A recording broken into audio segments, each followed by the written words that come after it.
সে engineering পড়াশোনা করেছে, গাড়ির সম্পর্কে বিস্তর জ্ঞান মানে ব্যাপক সে জ্ঞান রাখে। সে বুয়েটের 6-7 ব্যাচের স্টুডেন্ট, মেটেরিয়াল ইঞ্জিনিয়ারিং এবং শেষও করছে সে। তো এর সাথে আরো চক্র কারা আছে কিংবা নাই সে এখন পর্যন্ত বলে সে নিজে একাই কাজ করে। এবং মামলা সূত্রে আমরা জানতে পারি যে পরিবার থানাধীন যে ইয়েটা আছে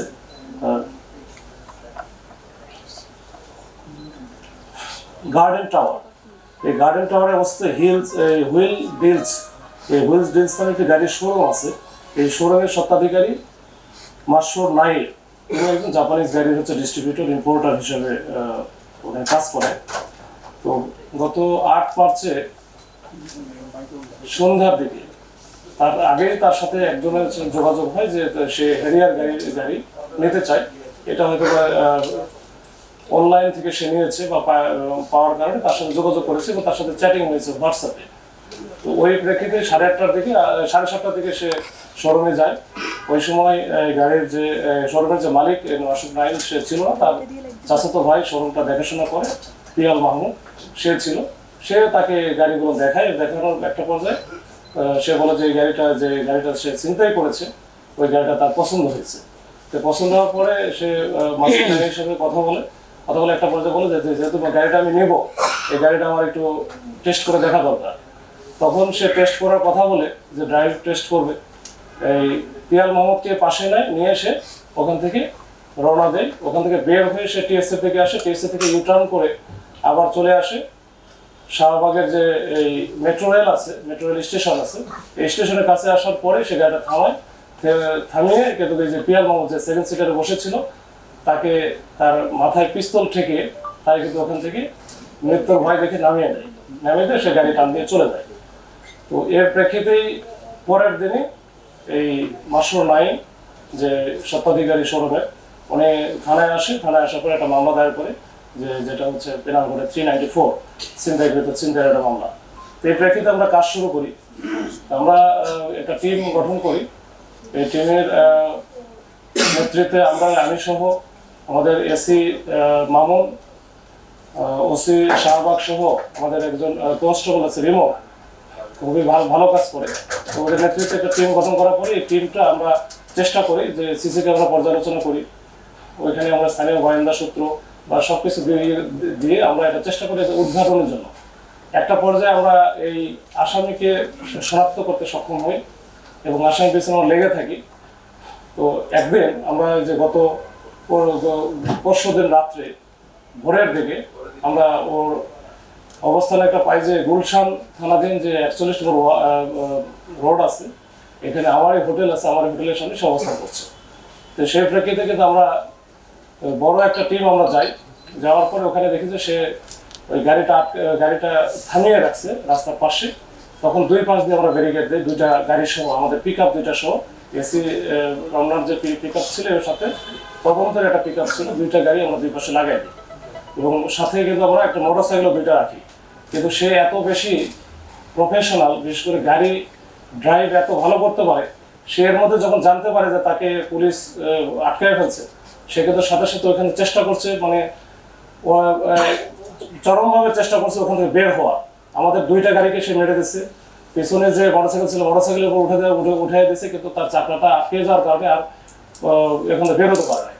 এই এমন অবস্থায় আমাদের যখন টিমটা তাকে ধরার চেষ্টা করছে তখন সে সাথে সাথে পিস্তল তার কাছে ছিল, একবারে লোডকৃত পিস্তল।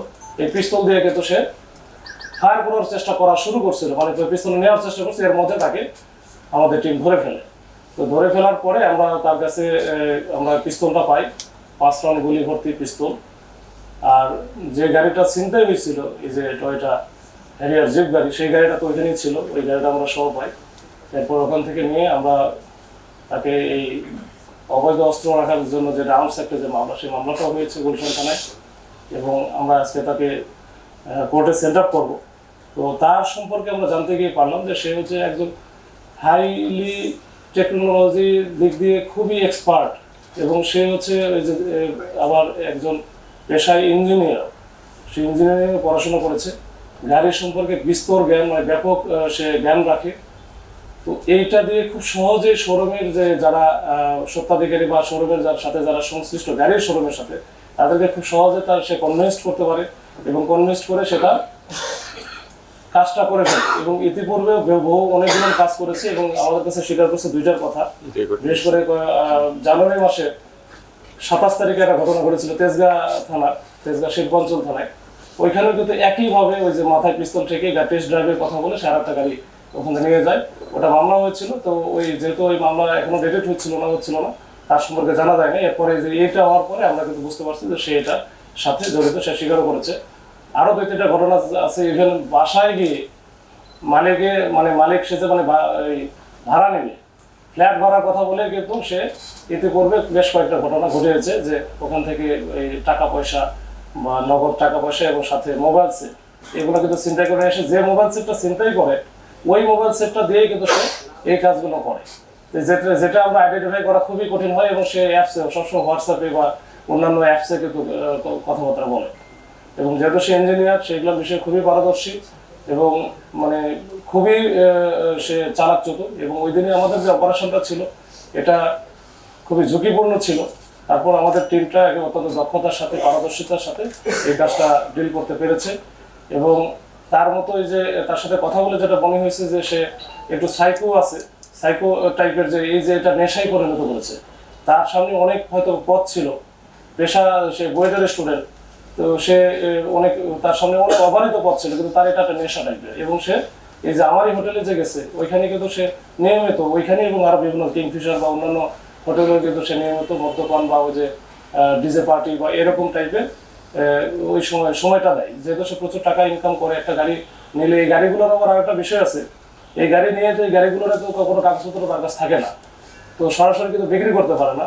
এটা আবার ওই যে যার কাছ থেকে নিল তাদের সাথে আবার একসঙ্গে যোগাযোগ করে র্যানসম বা মুক্তিপণের টাইপের মতো যে 10 লাখ 20 লাখ, যেমন এইটার ব্যাপারে 20 লাখ টাকা সে অলরেডি দাবি করেছিল। এই 20 লাখ টাকা দিলে সে একটা জায়গায় হয়তো ফেলে রেখে আসতো বা দিয়ে আসতো, তাহলে টাকাটা সে পেয়ে যেত। এর আগে তেজগাঁ থানার ওটাও বলছে যে ওখানে 6 লাখ টাকা সে নিচ্ছে। তো এরকম আর কি, এই হচ্ছে তার নেশা এবং তার অবস্থা। এবং তার যে সার্বিক দিক বিবেচনা করে আমার কাছে মনে হয়েছে যে সে কোনোদিন থামবে না, এটা চলতেই থাকবে। এবং ওই যে মদের বারের সাথে বা এইটার সাথে তার একটা ঘনিষ্ঠ সম্পর্ক আছে। রাত্রের বেলা সারা রাত সে বিচরণ করে বেড়ায় সারা ঢাকা শহরে।